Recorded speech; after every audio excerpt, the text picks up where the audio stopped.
Hello and welcome to FPL Natty. Welcome, come on in, come on in. Make sure you press that subscribe button, press that like button, give it a thumbs up, share it with your friends and all those people you know that love FPL content. I'm trying to grow my channel for this season, so you know what to do.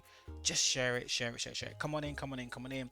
As you can see over here, we're going to be talking about my Game Week 23 team selection. And if you're new to my channel, you might see some new faces on here. I've got Traore because he's just a beast, even though he's not very good. I've got Odegaard who's been amazing as well. I've added him as well. I've got Mahrez who's been on fire, and I've got some oldies on there like Pickford and also Tony and Kane as well. So yeah, if you've got any players in there you want me to add, let me know. Who knows, I might just fill up this whole thing. Actually, that might look a bit dumb, but it doesn't really matter. And if you don't know already, join my league code. It's right up here. It's an auto link that should be in the description below.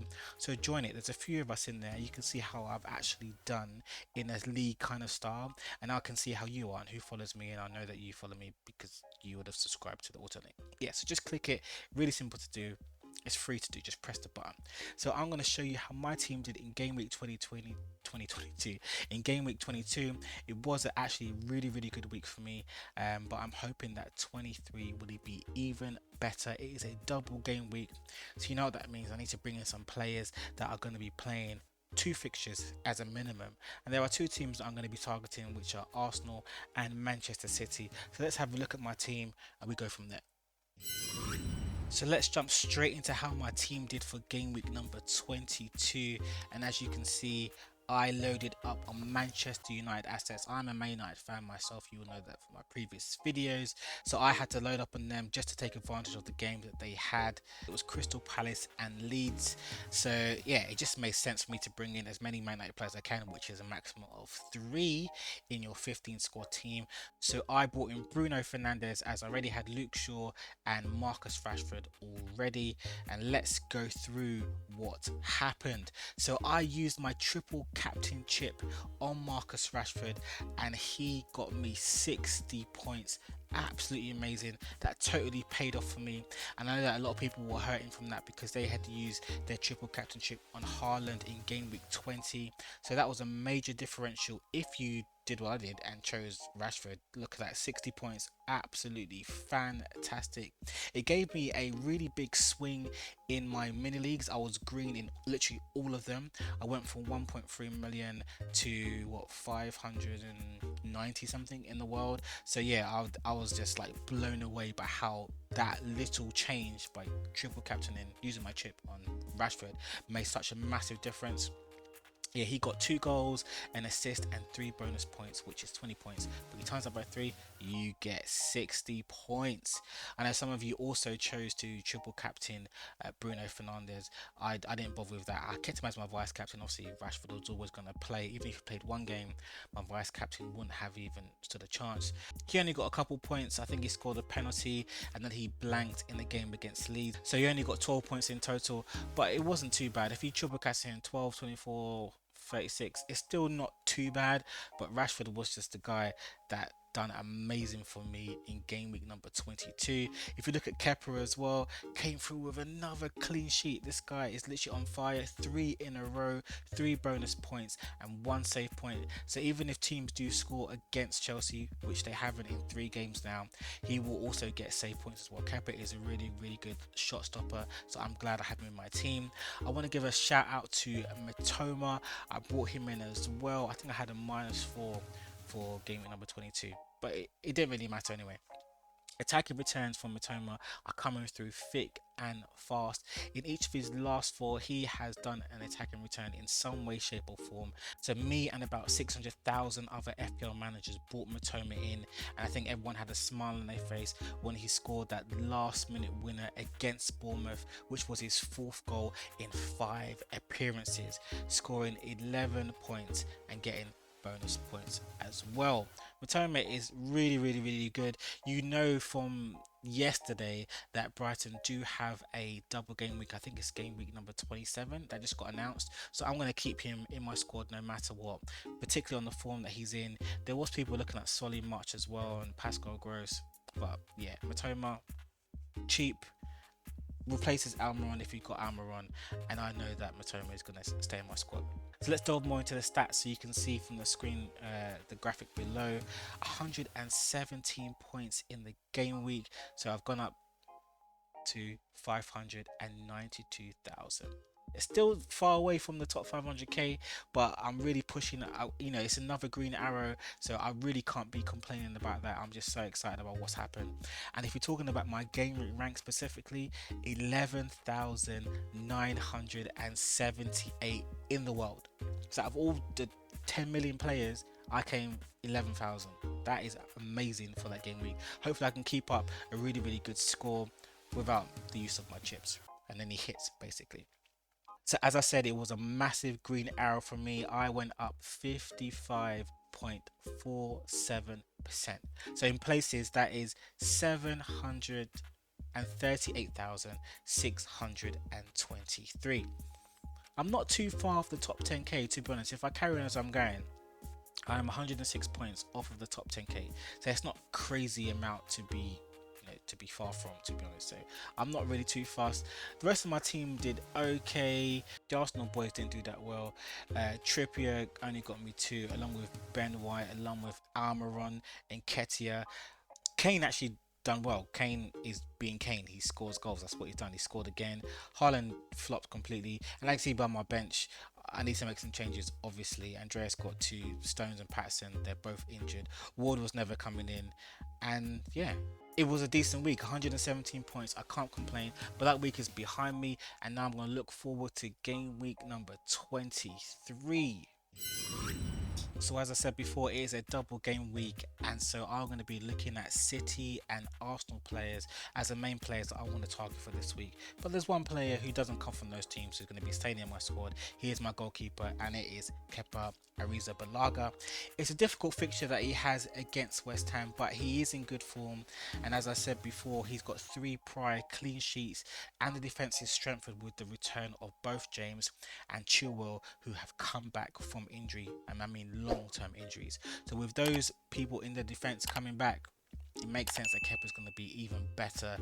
And West Ham, although they drew with Newcastle last time out, I think they're going to be looking for a win, particularly at home. They are in a very precarious position right now at the bottom of the league, and they need wins. So they're at home to Chelsea, who are looking for attacking returns. I think João Phillips is back, and they've got Modric. So much investment happening in that team. I know that Potter's job is on the line if he's not winning games like this. But let's talk about Kepa. Kepa's going to stay. He's probably going to get a clean sheet and not even save points, because I don't think West Ham are even that good. So I reckon he's going to get a clean bill of health, a clean sheet, and whatever bonus points are available to him, he's going to get them. Moving on to my defense, I've gone with a back 3, and there is a new player in there. He is a Kanji. So let's just talk about him at the minute. He's a flexible player in that Manchester City defense. He can either play centre back or like right centre back.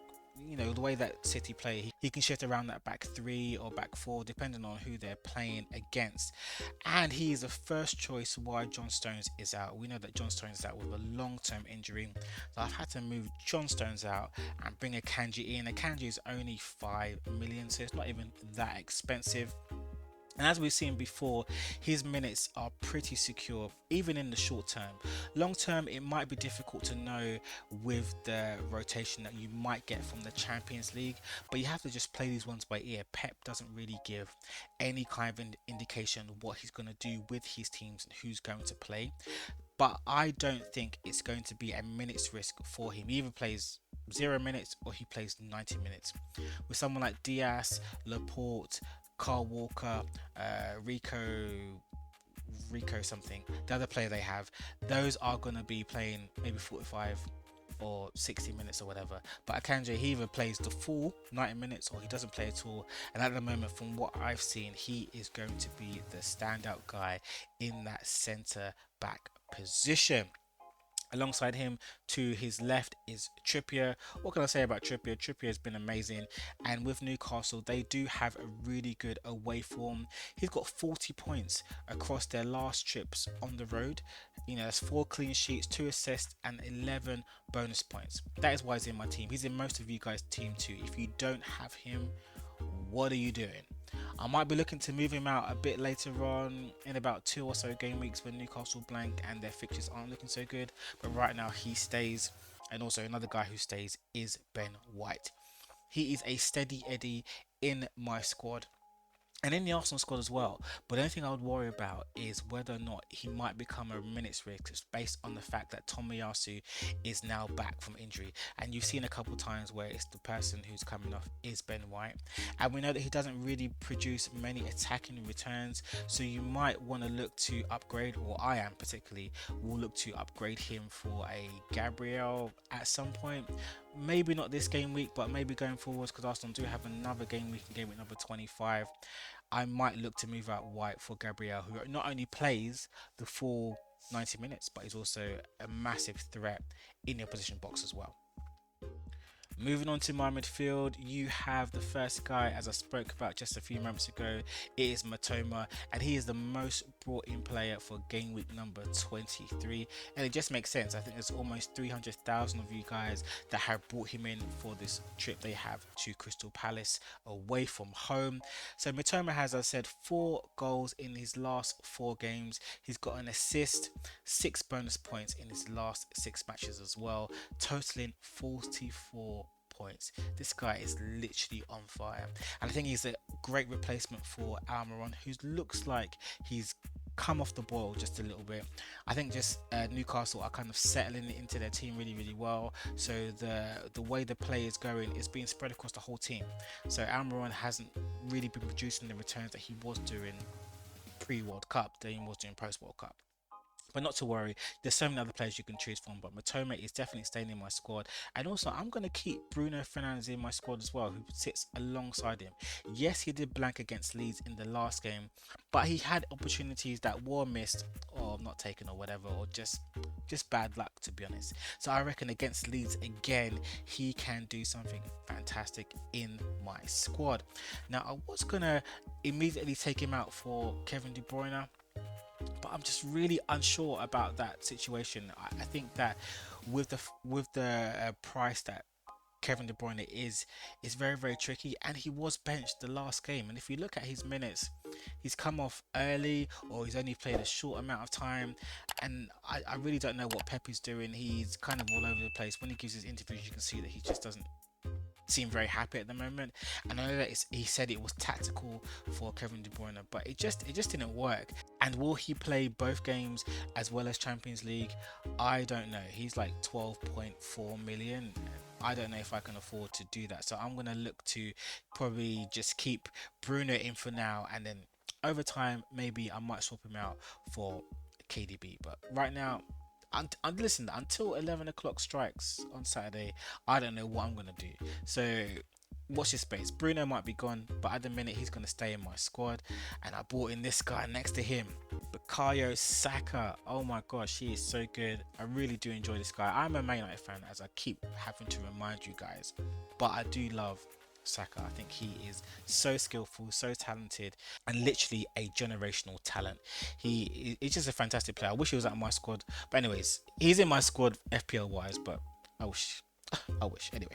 So yeah, Saka is on pens, and I think he is a potential captaincy choice for this game week. You can see who they've got. They've got Brentford and Manchester City. What can Saka do against those teams? He can score against both those teams. Not only that, he does not miss a game. Unless he's injured, of course. He plays 90 minutes. He doesn't come off. He's not a minute scriss. That's what I mean. He's not a minute scriss. So you haven't got to worry about him. I know that a lot of people were worried about Martinelli because of like Trossard and things like that. But you don't have that problem with Saka at all. You may get that problem with Odegaard, who might, they'll saw Vieira coming on for him a couple times. That's happened to Saka. On that side that he plays on the right hand side. No one comes on to replace him. So you got a guaranteed a 90-minute player who's also on penalties, and he's under 30% owned. So it means that if he does bang this week, it could be a major green arrow for you, because not many people have him. We know how good he is at home as well. I've spoken about it on my TikTok as well, how much of a major influence Saka is at home. He's got over 40 points in his last 5 games at home. So if you don't think that's good, I don't know what you're talking about. Bring him in. He's in my squad. And the guy next to him, he is not going anywhere. Marcus Rashford, currently my pick for player of the season, purely because he's been fantastic. I mean, super consistent the whole season. His numbers do not lie for how good he has been, and he's currently the hottest guy right now in FPL, in Premier League, in world football, in my opinion. He scored against Leeds just gone, and I think he's going to score against Leeds again. One blank in his last 8 appearances. What's not to like about Marcus Rashford? Moving on to my forward line, I've gone for 3 up front. First up is, of course, Eddie Nketiah. Yes, he did blank in his last game, but I'm not too worried about that. He's got 4 goals, 32 points from 6 games, and we know that Gabriel Jesus is still out injured. The last time I heard, what's the manager's name? Arteta speak, he said that there's no time frame that can be given for when Gabriel Jesus will return. He's still in rehabilitation. Then he comes back to training. Then it's integrating him into the team. So there isn't a short-term replacement for Nketiah. So he's going to play the full time. They do not have another striker. So Nketiah has to stay in my squad. He's got 2 games this week. What can he do? He can score against them. He is very, very, very good in the box. Once he gets those chances, hopefully it's like a Saka, Nketiah sort of thing happening over these next 2 games. I'll be very, very happy with that. The only person that's been better than him post World Cup is Erling Haaland in terms of their expected goals. Okay, so you can tell by that stat alone how good Nketiah has been, and he's taken this opportunity. Once Jesus is out, so what can he do? He has to replace him. So I don't know what will happen once Jesus comes back. I think it might be then an option to move him out, but will Arteta look to make those changes to his squad? I don't know. Nketiah does bring goals.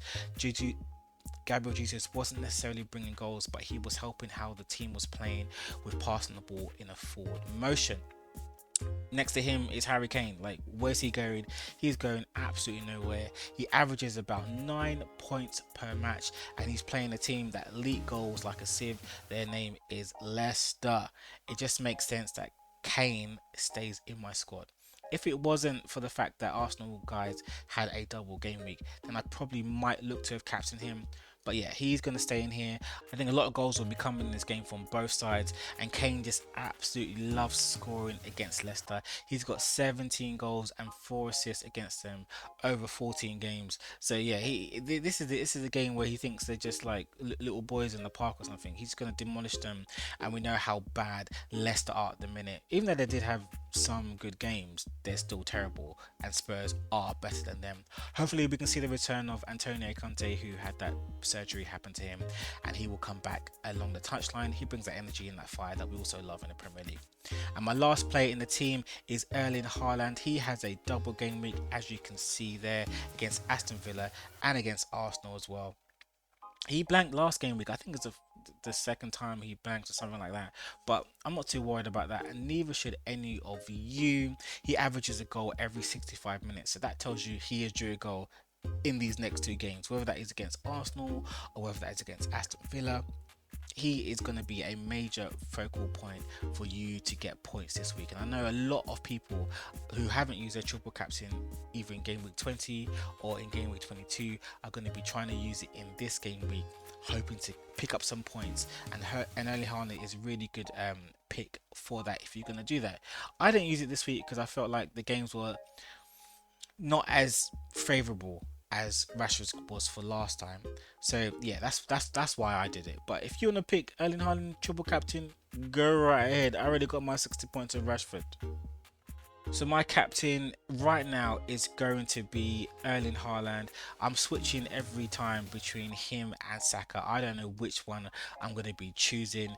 It's kind of a muchness. I know that Haaland will get more chances, particularly if KDB is playing, but if Saka scores, midfielders get more points. So I really don't know which one I'm going to choose. I am in 2 minds. I'm probably going to make a last minute decision as to which one I'm going to pick. And in regards to my bench, what can I say? It's The only person who might come in is Luke Shaw, but it's a one gamer against Leeds. Potentially, they could get a clean sheet in that. Would that mean I take up Trippier? Probably not. Newcastle have Bournemouth. So I think that, the fact we played Leeds the other day, it was a difficult game and they scored. I am not going to risk that again. Will I bring in Andreas, who has Nottingham Forest? Maybe not, because I've got four other players that, particularly in midfield, that are a better option. If any of those players don't play, then yes, of course, they will come in automatically. And Ward is not going anywhere near my squad right now, while Kepa is in the form of his life. So that is my team for game week number 23. So what do you guys think of my team? I think with the addition of Saka and Akanji, yes, it's a -4, but I think for the long-term prospects of the fixtures that both Arsenal and Manchester City have, I think it's a very good decision to make. Will I do a -8 to bring in Kevin De Bruyne right now? Probably not. I think I've made up such good ground by the points that I got for game week number 22. It brought me up so much. I really don't want to start the week with a -8. So I don't think I'm going to do that. What are you going to do?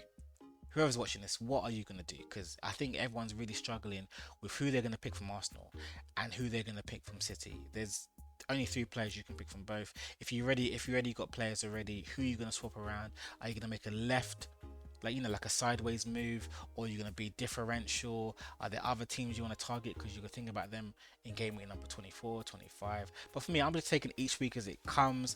I'm going to see how it goes. I don't know what's going to happen, but what I do know is that I'm going to get a fat green arrow. I hope you guys are too. Give me a thumbs up if you agree. Let me know what your squad is saying. Let me know what points you got. Write it down below. But you can only do that if you subscribe. So you know what to do. Subscribe.